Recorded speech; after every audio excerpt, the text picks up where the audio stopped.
ہمارا ملک اسلامی جمہوریہ پاکستان، جس کی بنیاد بھی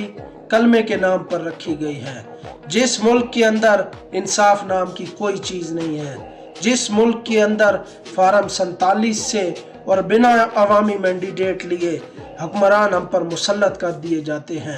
جس ملک میں انصاف نام کی کوئی چیز نہیں، جس ملک کے اندر عوام کو احتجاج کرنے کا حق بھی نہیں، اگر کوئی مسجد رحمت للعالمین سے اعلان کرتا ہے تو ان پر دھاوا بول دیا جاتا ہے، تمام ادارے ان کے اوپر مسلط کر دیے جاتے ہیں، ان کے بندے مار دیے جاتے ہیں۔ اور صرف یہ مسجد رحمت للعالمین ہی نہیں، مسجد رحمت للعالمین سے لے کر ثانیہ مرید کے تک ایک قتل عام کیا جاتا ہے اپنے پاکستانیوں پر جو ٹیکس ادا کرتے ہیں، سیدھی گولیاں، ہینڈ گرنیڈ، بختر بند گاڑیاں چڑھائی جاتی ہیں، ان کی لاشیں غائب کی جاتی ہیں، ندی نالوں میں پھینکی جاتی ہیں، اور ان کی لاشوں کو ٹرکوں میں بھر کر غائب کیا جاتا ہے، اور ان کی لاشیں لواحقین کو واپس بھی نہیں کی جاتی۔ اگر واپس بھی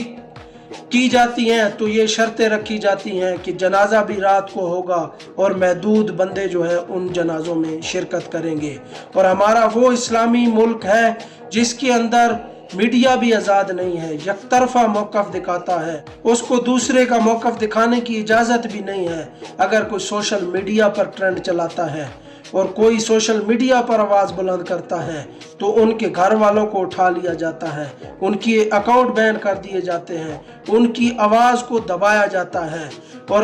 اگر سوشل میڈیا کی بات کی جائے تو پوری دنیا میں سوشل میڈیا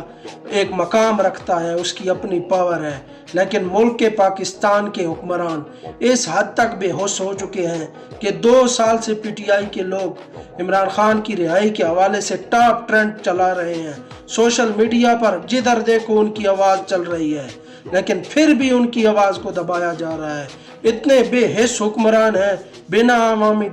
مینڈیٹ کے ہم پر مسلط ہیں، لیکن کسی کی آواز کو سننا نہیں چاہتے۔ کچھ وقت کی خاموشی ہے، پھر شور آئے گا، آج تمہارا وقت ہے، کل ہمارا دور آئے گا۔